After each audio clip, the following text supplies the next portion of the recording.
In the heart of a quiet town nestled between the hills of a Christian-majority European country stood an old mosque, small, whitewashed, with a single green dome and two modest minarets that reached gently toward the sky. The locals, mostly Muslim immigrants from generations past, called it Masjid Noor. For them, it was more than just a place of prayer. It was a sanctuary of memories, hope, and spiritual resilience. Children had taken their first steps in its courtyard. Mothers had wept in sujud beneath its arches.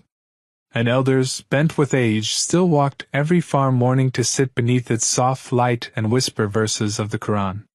For decades, the mosque had existed without issue. It had been built long ago during a brief period of tolerance and cultural inclusion. But the tides of politics had shifted.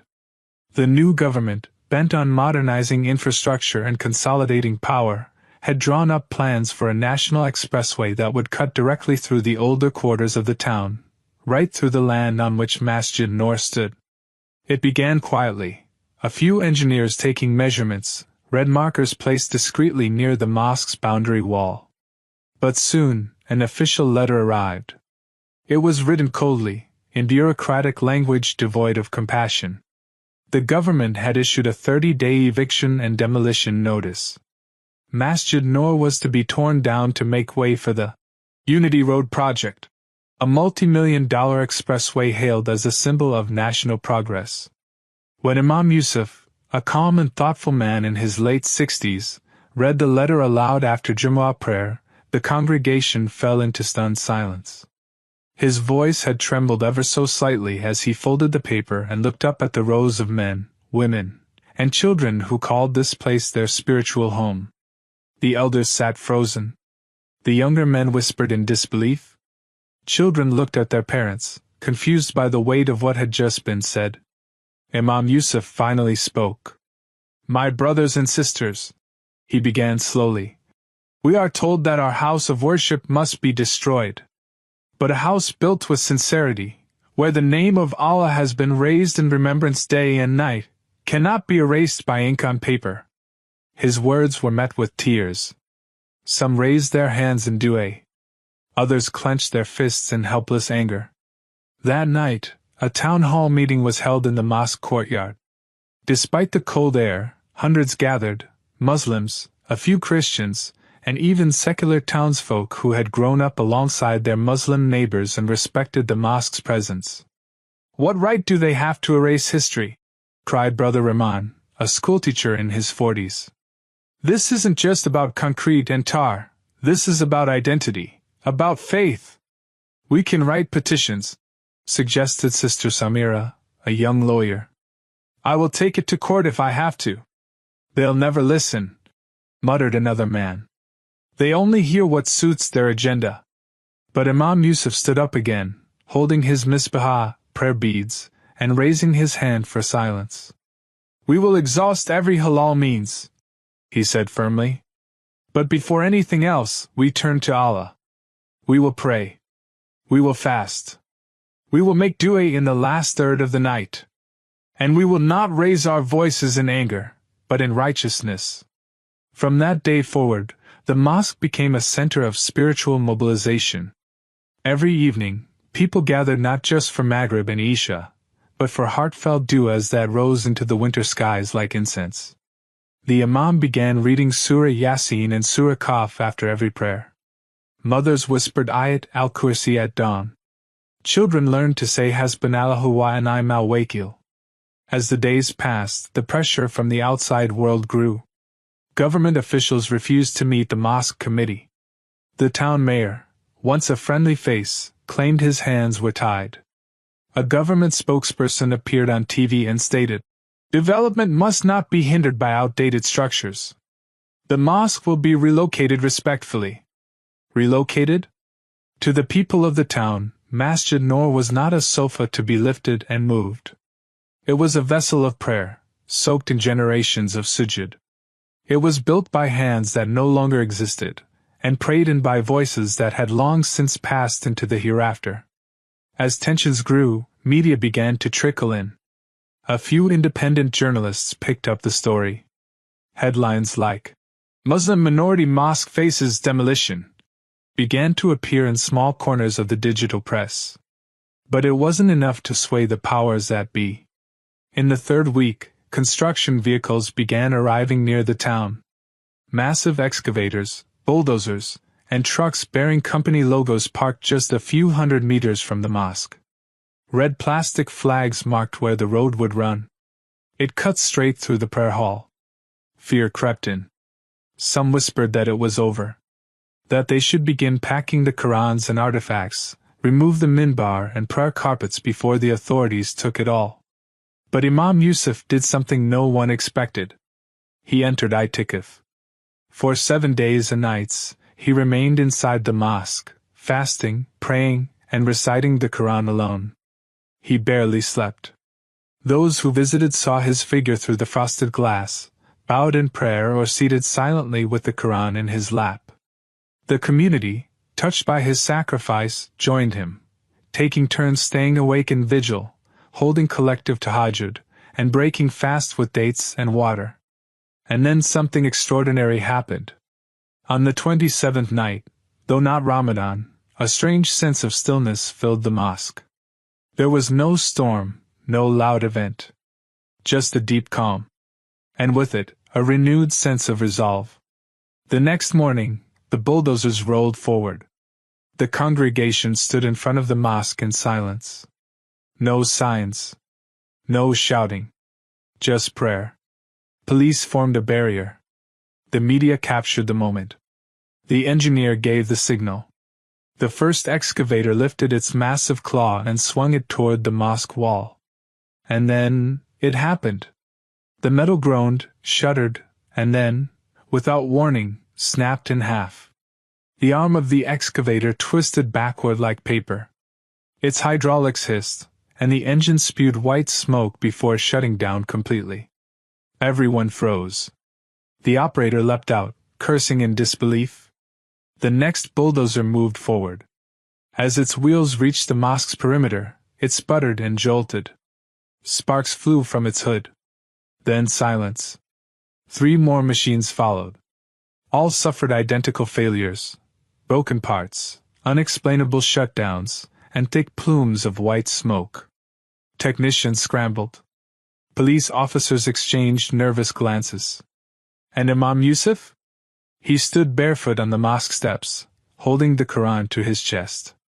"If Allah protects his house," he said, voice trembling but strong, "then no power on earth can bring it down." The air was thick with awe. A miracle had begun.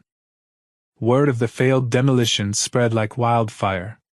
By the afternoon of that same day, video clips had already gone viral on social media.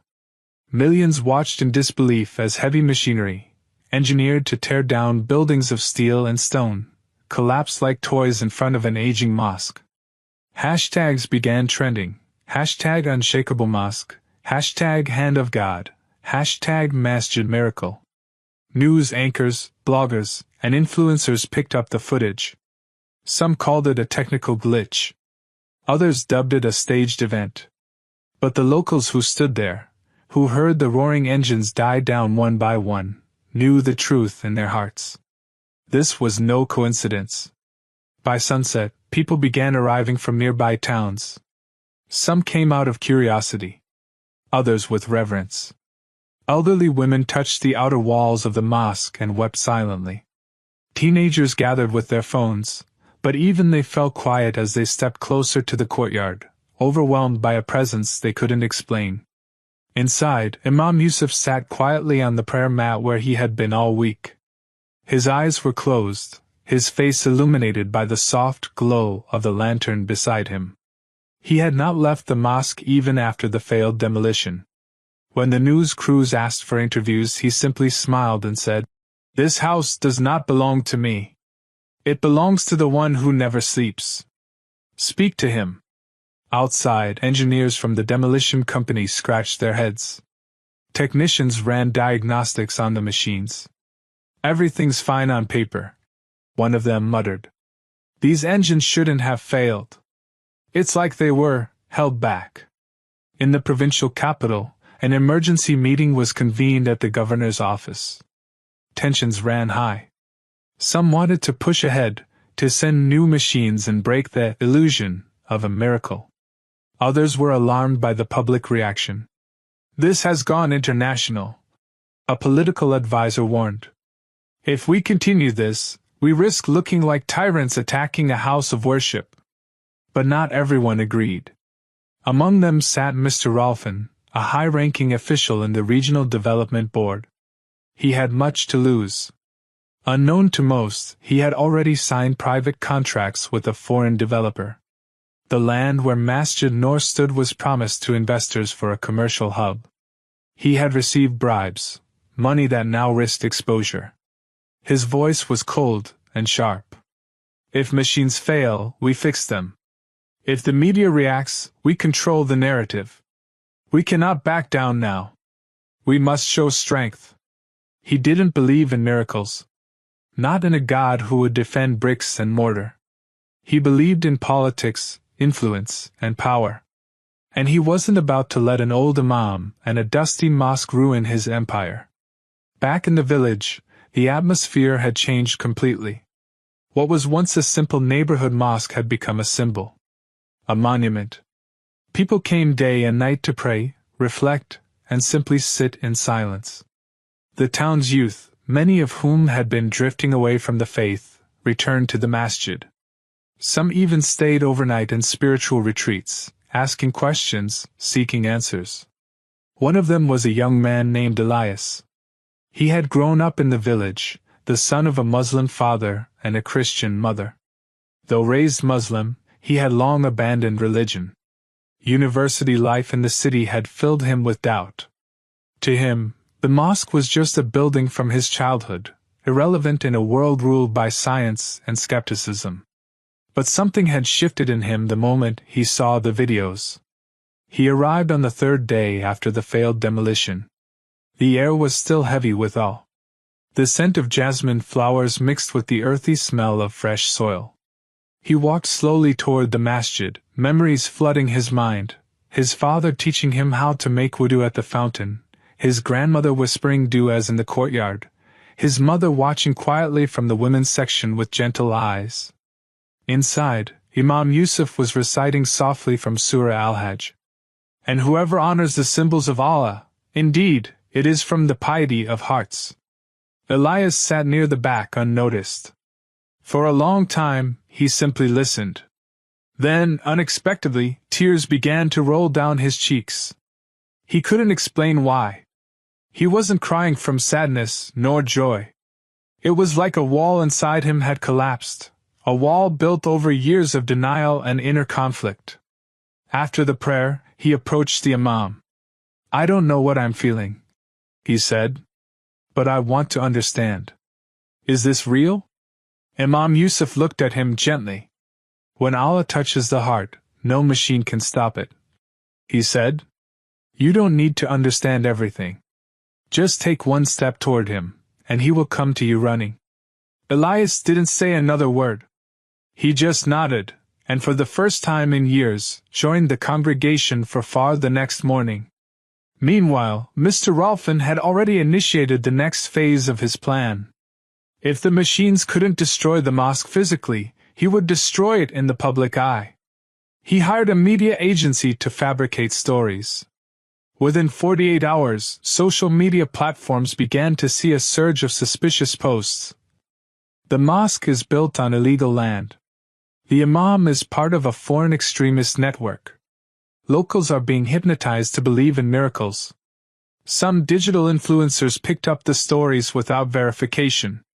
Overnight, doubt crept into the minds of even the faithful. Was this really a miracle? Or had they been emotionally manipulated?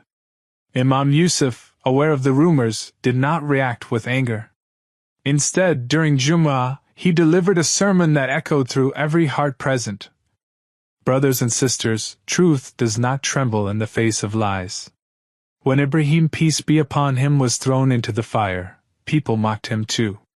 But Allah made the fire cool. Miracles are not for show, they are for awakening. Stay steadfast. Do not let your tongues respond to slander, let your character respond with patience." That day, more people than ever attended Friday prayer. Even some non-Muslims sat quietly at the back, drawn by something they could not explain. Among them was a woman named Sophia. She was a journalist from the city, assigned by her paper to investigate the so-called miracle. But something about the people, the peace, and the sheer spiritual intensity of the masjid shook her deeply. She had covered many stories in her career, but never had she felt this strange trembling inside her chest. She approached the imam after the prayer and said, "I came here to write a story, but I think the story is writing itself inside me." He smiled. "Then let your pen be guided by truth." Back in the city, however, the smear campaign intensified. Anonymous threats were sent to Imam Yusuf. One morning, graffiti appeared on the mosque walls. "You will be crushed. Leave now." But instead of panic, the imam organized a night of prayer. Over 200 people came. The sound of "There is no God but Allah" filled the air like a heartbeat echoing through the sky. The masjid had become a fortress, not of stone, but of faith. And unseen by most, a new chapter was beginning. One that no power, no politics, no slander could stop. By the dawn of the fourth week, the spiritual gravity surrounding Masjid Noor had intensified.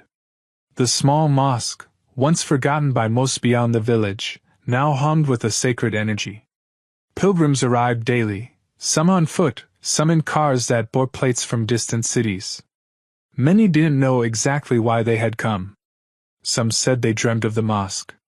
Others came with illnesses, broken families, or burdens they could no longer carry.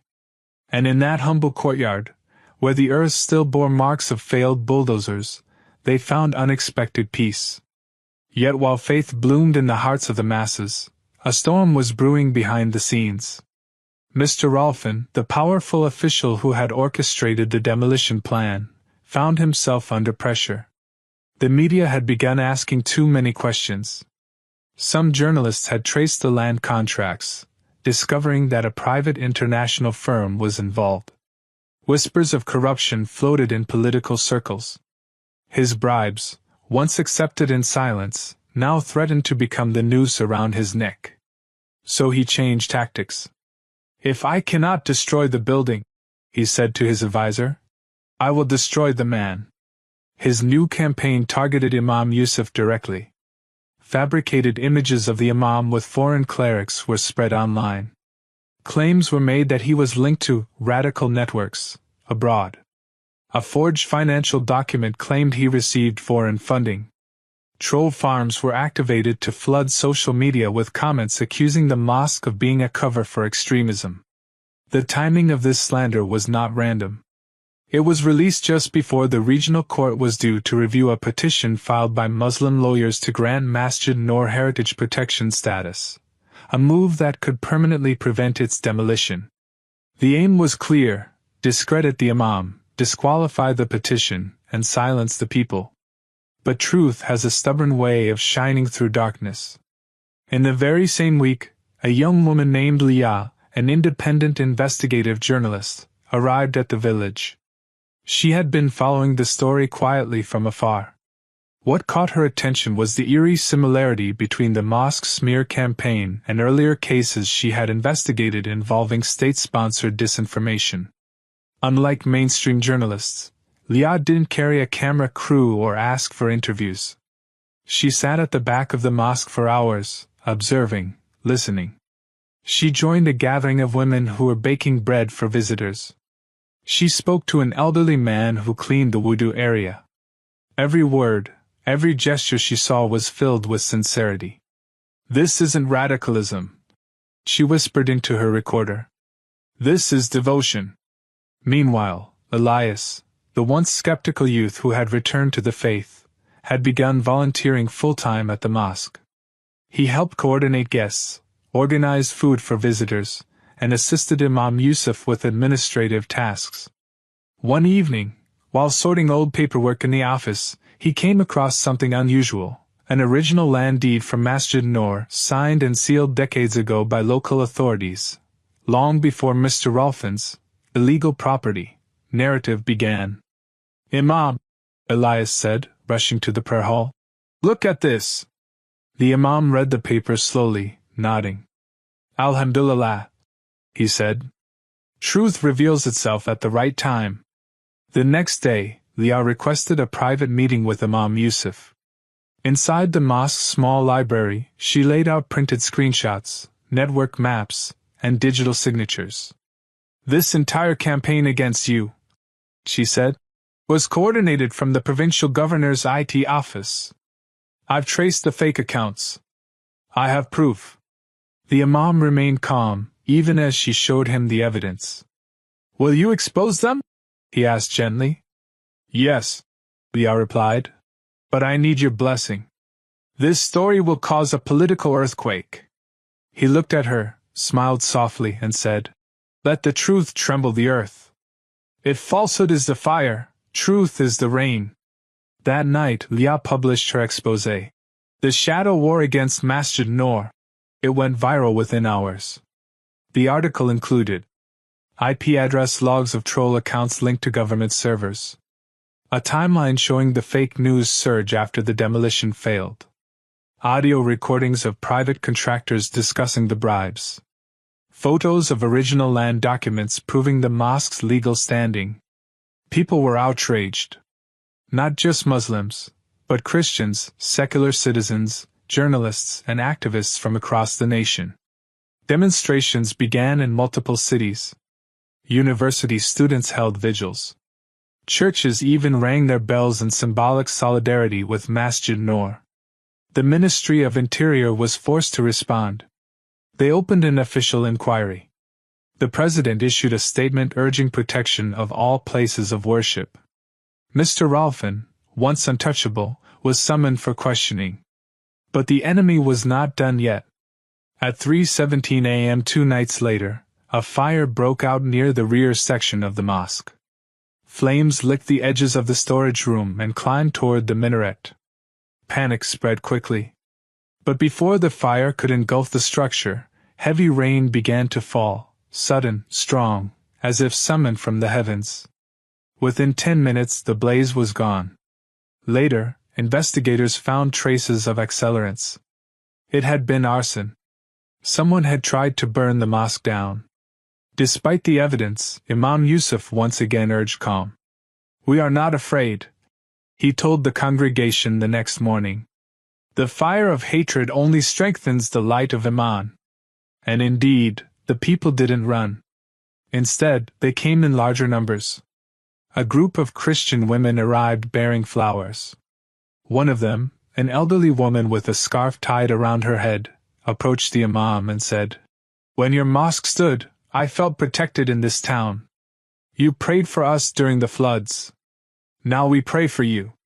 Even more astonishingly, Sophia, the journalist who had come to write a neutral piece, announced something during the Maghrib prayer gathering. "I came here as a reporter," she said, "but I'm leaving as a believer." Gasps spread through the room. "I saw truth here that I never saw anywhere else. I felt peace here that my heart never knew. I want to become Muslim." She recited the Shahida with tears streaming down her face, while hundreds around her whispered Subhanallah. It was as if the attempted fire only ignited more light. That night, a new banner was placed above the mosque's gate, not a political one, but a simple message painted by village children in green and gold. "This is Allah's house. No fire, no lie, no bulldozer can shake what he protects." The morning after Sophia's Shahida, the village seemed bathed in a golden calm. The sky was unusually clear. Birds gathered around the mosque's minarets, as though drawn by some unseen rhythm. The scent of burning wood from the night's attempted arson still lingered faintly in the air, yet it didn't bring fear, it brought resolve. Masjid Noor stood firm, untouched by fire, just as it had defied bulldozers and political sabotage. Inside, Imam Yusuf offered sujud al-shukr, prostration of gratitude, before turning to greet the swelling congregation. What had once been a modest daily prayer gathering of 50 people had now become hundreds. Journalists, locals, travelers, new Muslims, curious non-Muslims, many came not to spectate, but to reflect. That morning, Sophia sat in the women's section wearing a simple white scarf. Her eyes glowed not with spectacle, but with serenity. She wasn't the only one changed. Elias, once skeptical, now led daily Qur'an reading circles. Even the children, who had previously played noisily around the courtyard, now sat in rows after school memorizing surahs under the evening sky.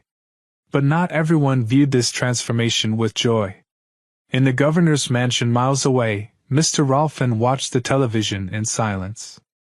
Leah's investigative exposé had caused a national scandal. His name was now synonymous with abuse of power. Political rivals had begun to circle him like vultures. He knew that if he fell, others might survive, but if he stayed standing, they'd all burn together. His fingers clenched tightly around a glass of whiskey. On the screen, a news anchor described Masjid Noor as the heart that refused to stop beating. Enough, he growled. If I can't destroy the mosque, I'll destroy its people. That day, another layer of propaganda was unleashed. Anonymous letters were circulated around nearby towns claiming Masjid Noor was preparing for Islamic uprising. Government-aligned newspapers ran columns about the danger of religious extremism cloaked in peace. Commentators on national radio questioned why a simple old building had become a national distraction. But for every slander that spread, Allah caused a new heart to awaken. A prominent Christian professor from a local university, Dr. Elijah Westwood, requested to meet Imam Yusuf. He had long debated religion, believing all faiths were poetic attempts at order. But after watching Sophia's testimony and reading Leah's exposé, something stirred in him. Their meeting was quiet and respectful. I came here expecting a well-spoken cleric, Dr. Elijah said, sitting under the tree by the mosque's courtyard. Instead, I found a man who reminds me of what the prophets must have looked like, calm amidst the storm. Imam Yusuf simply replied, What you see is only a reflection. The real peace is not mine but his. The professor stayed for Friday prayer that week. Afterward, he told the local radio station, There's something timeless happening here. Whether you believe in religion or not, you cannot deny that this place moves hearts. Meanwhile, Leah's story continued to evolve. She had now published a second installment, The Machinery of Deception, which detailed how multiple government departments collaborated to erase faith-based spaces under the guise of development. It included testimonies from former employees, secretly recorded conversations, and leaked documents. The impact was massive. Protests erupted in the capital. The National Council of Religious Leaders called for a full investigation into misuse of power. An emergency meeting of Parliament was scheduled to review the proposed highway plan. That Friday, a young boy named Omar, no older than 10, stood beside Imam Yusuf after Jummah and said, Imam Sahib, I had a dream. I saw the mosque floating in the air, and angels were standing around it, smiling. The Imam smiled warmly. Perhaps you've seen what we all feel, but cannot describe. As word of Omar's dream spread, more stories emerged. A Christian shopkeeper said she saw a light above the mosque at night. A taxi driver recounted hearing what sounded like adhan in the distance, even when no one was around. An elderly man swore that when he walked past the mosque during the attempted fire, his heartbeat slowed, and his arthritis pain vanished. The town's mayor, who had initially distanced himself from the issue, finally broke his silence. He visited the mosque in person, cameras trailing him, and apologized publicly. I was wrong to stay silent, he said, standing next to Imam Yusuf. This mosque does not divide us. It reminds us of something we all forgot, that sacredness still exists in this world. Imam Yusuf simply nodded and said, The door of Allah's house is always open, even for those who return late. Meanwhile, more hearts began to turn. A young couple from the city, both previously agnostic, arrived at the mosque one Sunday evening. They had watched Sophia's video and cried together in their apartment. "We don't understand Arabic," the husband said, but something inside us kept whispering to come here. They too embraced Islam that evening. The masjid administration began keeping a quiet record of conversions, not to boast, but to help new Muslims integrate. By the end of the 4th week since the failed demolition, the number had reached 63. Local Christian leaders, moved by the mosque's conduct, also began engaging in interfaith dialogues with the community. For the first time, a joint prayer vigil was held in the village square, Muslims, Christians, even atheists, all standing in silence, hands clasped, while Imam Yusuf recited Surah Al-Fatiha aloud. It was a moment the country had never seen before. But just as the tide of public opinion surged toward Masjid Noor, the enemies of truth prepared their last, most dangerous move. One night, a high-level government order was leaked. It was a warrant, quietly signed and sealed, to arrest Imam Yusuf. The charge? Inciting mass unrest and operating an unregistered religious institution. The order was scheduled for early morning execution. But Allah is the best of planners. A junior officer in the ministry, a Muslim who had remained silent until now, saw the order and couldn't stay still. He made a call. Within an hour, the mosque committee knew what was coming.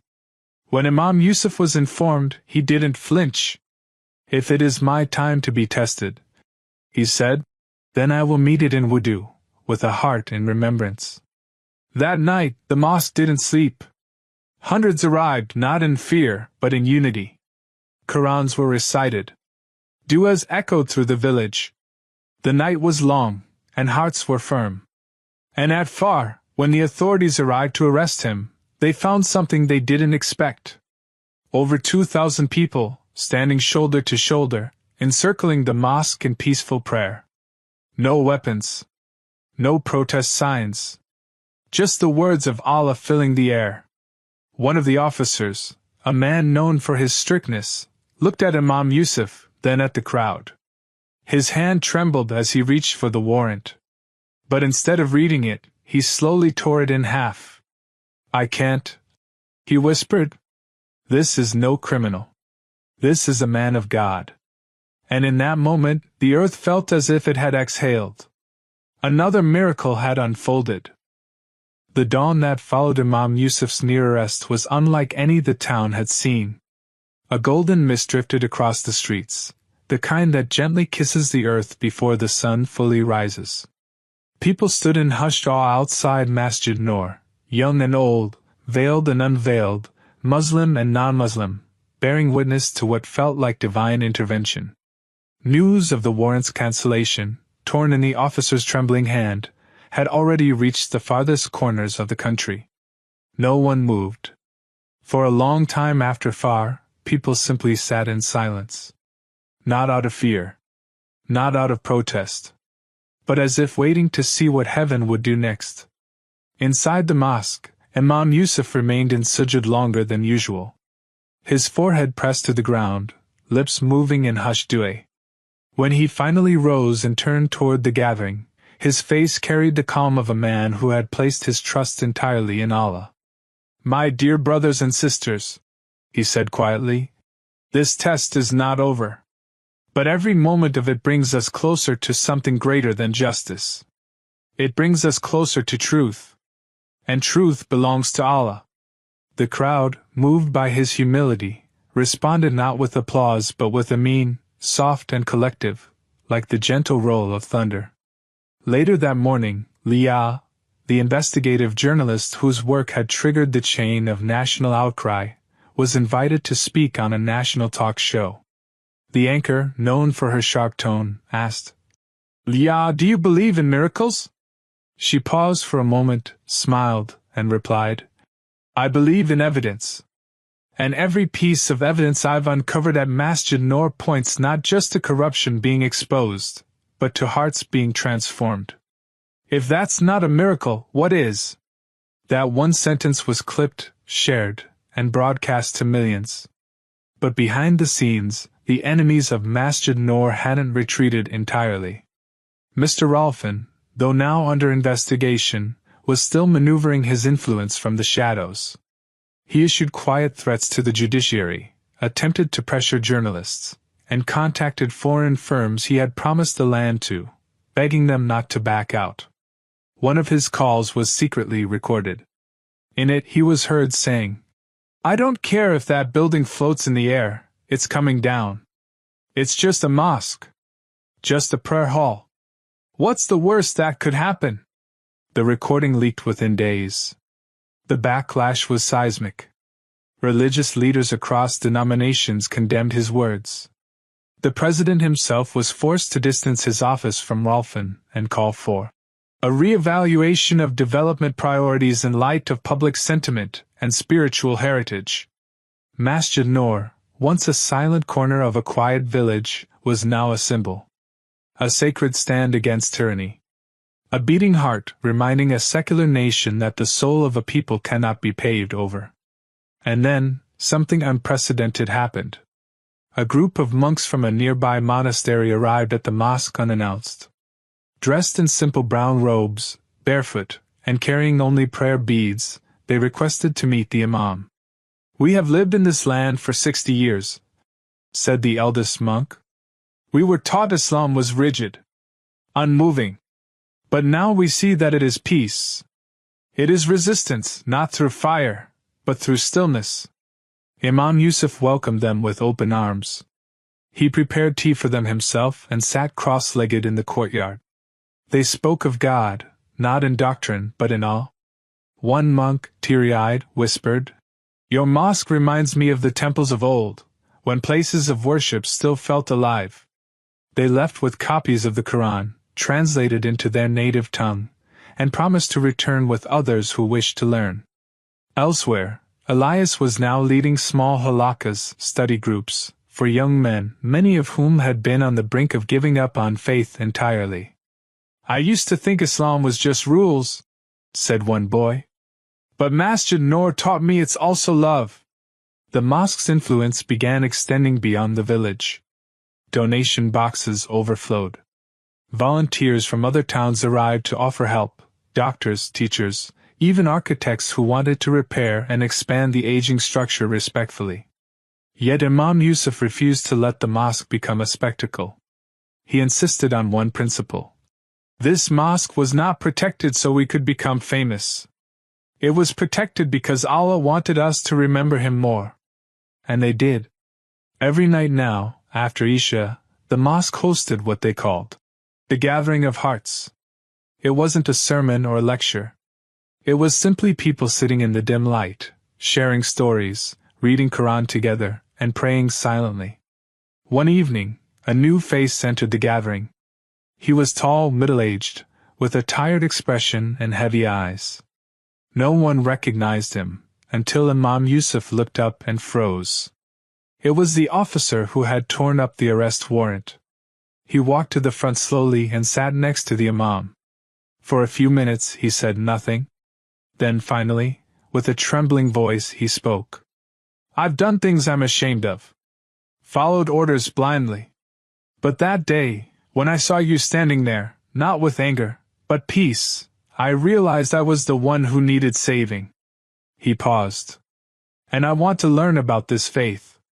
About your God. About the book you hold." Gasps and tears followed. Imam Yusuf gently took his hand and said, "You already took the first step. Now let your heart walk the rest." That night the officer, whose name was Lieutenant Adrian, took his shaida with the community gathered around him. He wept like a child, and others wept with him. From then on, he never missed a prayer. The miracle wasn't just that the mosque remained standing. It was that hearts, once rusted by power, pain, and pride, were becoming purified. Back in the capital, the National Court issued a verdict. The land under Masjid Noor was legally protected, and the mosque was now officially declared a heritage site of national spiritual significance. Any further attempts to demolish or displace it would be considered a violation of constitutional religious rights. Cheers erupted across the village when the news arrived. And yet, Imam Yusuf's reaction remained subdued. He gathered the people that evening and addressed them under the open sky. Victory is not in rulings. It is not in politics. Victory is when a man looks inside his heart and finds Allah where once there was only himself. He looked over the crowd and continued, "We must not forget why this all began. We were tested. Not to be destroyed, but to be reminded. And now, it is our turn to serve." The people understood. Within days, the mosque launched new initiatives: literacy programs for children, food distribution for the poor, interfaith peace dialogues, and a youth mentorship program. What once stood as a small mosque in a forgotten corner had now become a beacon of Dawah, service, and spiritual revival. And the miracles were still unfolding. A full month had passed since the failed demolition of Masjid Noor, yet its impact was growing rather than fading. From a forgotten white-walled mosque at the edge of a village, it had transformed into a place whispered about in schools, debated in universities, and prayed for in homes across the nation. No longer was it just a structure, it had become a witness. A witness to divine protection. A witness to moral collapse and spiritual revival. But perhaps the most powerful transformation was happening in silence, within the hearts of those who once harbored resentment, doubt, or outright hatred. One such heart belonged to Dud, a retired military colonel known in the region for his fierce nationalism and deep suspicion of Islam. He had spent years believing the Muslim community was quietly undermining the nation's culture. Whenever he passed by Masjid Noor on his evening walks, he would mutter under his breath or cross the road. But then the miracle happened. He had seen the videos. Machines breaking down. The mosque untouched. The imam calm, dignified, forgiving. At first he dismissed it. Coincidence, he said aloud to his wife. But the image stayed with him. Then he watched the testimony of Lieutenant Adrian, the very man he had once mentored in the army, now embracing Islam and praying shoulder to shoulder with the very people Dud once warned him about. One night, Dud sat alone in his study, surrounded by medals and dusty books. He opened a drawer and pulled out a copy of the Qur'an someone had once gifted him, a gift he had never opened. He began to read. Surah Al-Fath. "Indeed, we have given you a clear conquest." The words pierced through his skepticism like water seeping into cracked earth. Days later, without informing anyone, Dud traveled to the village. He parked his car far from the mosque, wearing a cap low over his face. He sat on a bench near the garden outside Masjid Noor and simply observed. Children ran barefoot, reciting du'as in unison. An old man distributed dates and smiled at every passerby. Imam Yusuf sat quietly beneath a fig tree, his hands busy distributing bread to volunteers preparing meals for the needy. There was no radicalism. No conspiracy. Just light. For 2 hours, Dud didn't move. Then he stood up, walked to the mosque gate, and paused. He placed his trembling hand on the archway above the entrance and whispered, "If you are here, soften my heart." And then he wept. A grown man. A former colonel. Broken by a presence he could neither touch nor explain. Imam Yusuf, noticing him, approached quietly and stood beside him without speaking. When Dud turned to face him, their eyes met, and no words were needed. Later that day, Dud sat before the congregation after Asr prayer and spoke.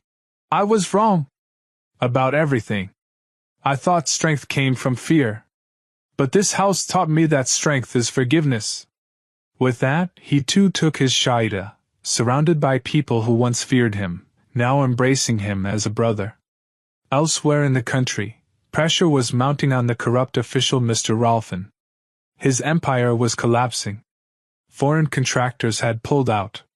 His bank accounts were being audited. The Prime Minister had publicly condemned his actions, calling them a betrayal of national values. Cornered, Rolfan grew bitter. Sitting in his penthouse, he watched television segments praising Masjid Noor and saw Leah's face speaking with grace and clarity. He threw a glass against the wall. The echo of its shattering felt too much like his own soul. Then he received a letter. No stamp. No name. Inside was a single line, written in Arabic. Indeed, to your Lord is the return. Surah Al-Alaq, 96:8. He crushed the paper in anger, but it refused to leave his thoughts. That night, he dreamed of standing before Masjid Noor. The building was glowing. He tried to walk toward it, but the ground turned to fire. He screamed but heard only silence. Then a voice, deep and unshakable, said, "You knew. And you still lied." He woke up trembling, his pillow soaked with sweat. The next day, to the astonishment of the nation, Mr. Rolfin appeared at the Supreme Court, not to deny charges, but to confess. In his statement he said, "Power made me blind. Greed made me deaf. But a building I thought I could destroy showed me that truth lives longer than politics." He resigned from all positions, accepted his sentence, and requested permission to meet Imam Yusuf in prison as part of his personal repentance. Back in the village, a different transformation was taking place. The land surrounding Masjid Noor had been converted into a community garden, a symbolic effort to reclaim space not just for prayer, but for life. They called it the Garden of Repentance. Here, former criminals, addicts, skeptics, and critics all worked side by side, planting fruit trees, cultivating herbs, and building benches for quiet reflection. It became a living metaphor for the story of the mosque itself. Sophia, once a journalist, now a devoted Muslimah, managed a small library built near the garden. She filled it with Qur'ans in multiple languages, books on theology, science, and spirituality. People from all backgrounds came to read and reflect. Some left notes in the margins. Others left behind doubts and walked away with peace. Elias, once angry and lost, now led a Dawah team that traveled to nearby towns giving talks on faith, forgiveness, and standing firm in the face of oppression. His voice, youthful yet grounded, resonated with a generation that had once given up on religion. One night under the stars, Elias spoke to a crowd of university students. This masjid was supposed to be rubble by now. But instead, it became a mirror. It reflected who we were, and who we could be if we let Allah lead. We didn't win because we shouted. We won because we surrendered. The crowd wept. By now, Masjid Noor had received official recognition from UNESCO as a World Spiritual Heritage Site, the first of its kind in the country. But to the villagers, the greatest honor came not from international agencies, but from a letter written by a 9-year-old girl. She had visited the mosque with her grandmother and later wrote, "When I touched the walls, I felt like Allah was hugging me." The letter was framed and hung at the entrance of the mosque, above the very archway where Dud had once whispered his repentance. And above it, in Arabic and English, glowed a golden inscription. "This house was not saved. It was never in danger. It is we who were saved through it." The miracles had not ceased. They had only begun. Months had passed since the attempted demolition of Masjid Noor, and the once quiet village had transformed into a spiritual sanctuary not only for Muslims, but for seekers of truth from across the globe. Yet, the mosque itself remained unchanged, still whitewashed, still modest in its build, still crowned by its green dome and twin minarets. It stood not as a monument of stone and mortar, but as a living testimony to what happens when faith meets adversity. From Africa to Europe, from Turkey to Indonesia, people began arriving in groups, families, scholars, tourists, converts, all hoping to witness the mosque that defied steel and politics. The village, once barely mentioned on maps, was now known as Kampungan Nur, or the Village of Light. And indeed, the light had not only remained, it had grown. Imam Yusuf, now referred to affectionately as Sheikh Noor by many visitors, refused any titles or grand introductions. He still swept the mosque floors himself, still served water to guests before prayer, and still wore the same faded gray jubba and woolen shawl. One afternoon, as the sun cast long shadows over the courtyard, he sat with a group of children beside the olive tree planted after the fire incident. They asked him, "Imam, how did Allah save the masjid?" He looked at them and replied with a smile, "Allah didn't save the masjid for the sake of the walls. He saved it because your hearts were still worthy of being awakened. The real miracle was not what happened to the building, but what happened inside all of us." In a special ceremony attended by people of all faiths, a marble plaque was unveiled at the mosque entrance. It bore no names, no sponsors, just a single verse. "Indeed, Allah will defend those who believe." Surah Al-Hajj 22:38. That night, as Maghrib approached, something extraordinary happened. A loud noise was heard overhead. The sky filled with clouds as light rain began to fall. But the rain was unlike anything people had seen. It fell softly and steadily, but the sound of each drop seemed to echo, as if heaven itself was weeping in relief. No one rushed for shelter. Instead, they stood in silence, letting the rain fall upon their faces like barakah. Then came the news that shook the nation once more. Mr. Rolfan, the man who had orchestrated the demolition, had accepted Islam. In a formal video message released from the rehabilitation facility where he had been serving his sentence, Rolfan sat wearing simple clothes, no longer the sleek-suited political puppeteer.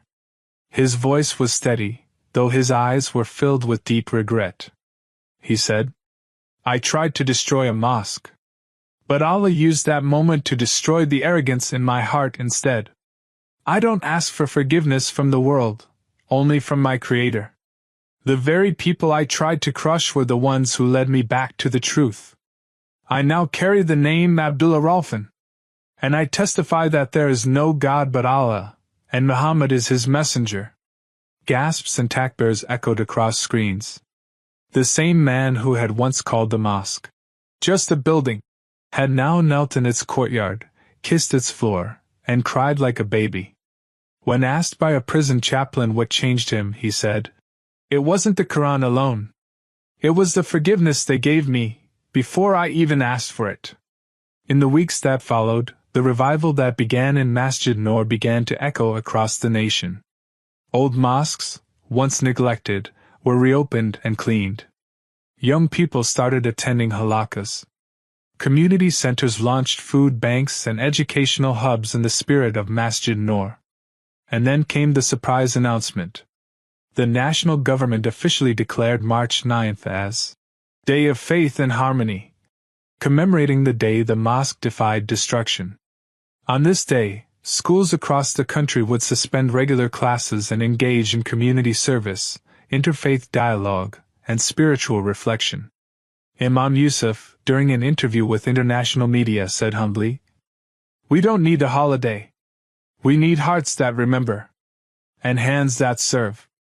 But amid all the recognition, the most beautiful moments remained the quietest ones. An elderly Christian woman who now came every week to sit quietly on the mosque steps and read psalms beside a sister reciting Qur'an. A young Jewish boy who attended Qur'an class with his Muslim friend, saying, "Our God isn't different. We're just hearing him in different accents." A former atheist professor who now offered to translate Islamic texts into Braille for the blind. A Hindu man who said, "I don't want to change religion. I just want to sit here and feel this peace." And no one turned them away. The mosque had become what it was always meant to be, not just a place of prostration, but a door to mercy. As the first anniversary of the miracle approached, a mass gathering was planned, not of protest, but of remembrance. Over 50,000 people were expected to arrive. Security was arranged. Volunteers prepared food.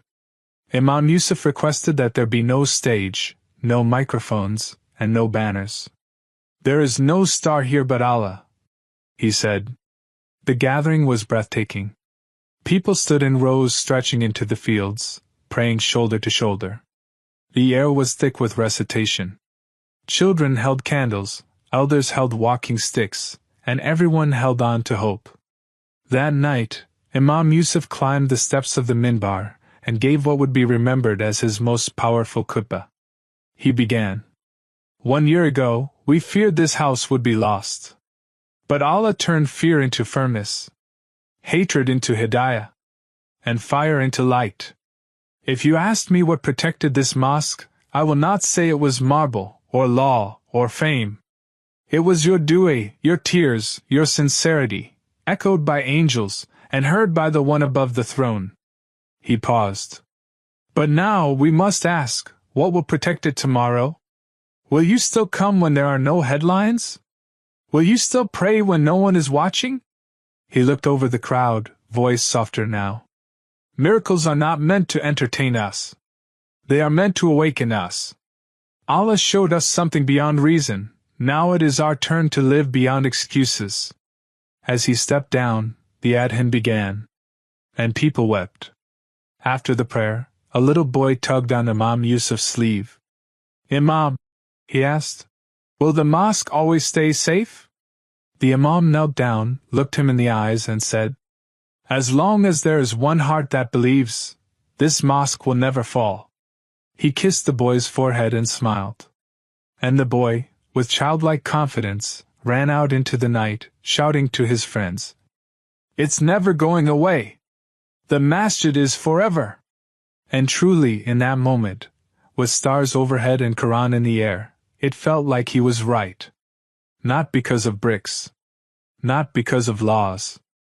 But because a people, once scattered, now stood united, by faith, by love, and by the unshakable promise of there is no God but Allah.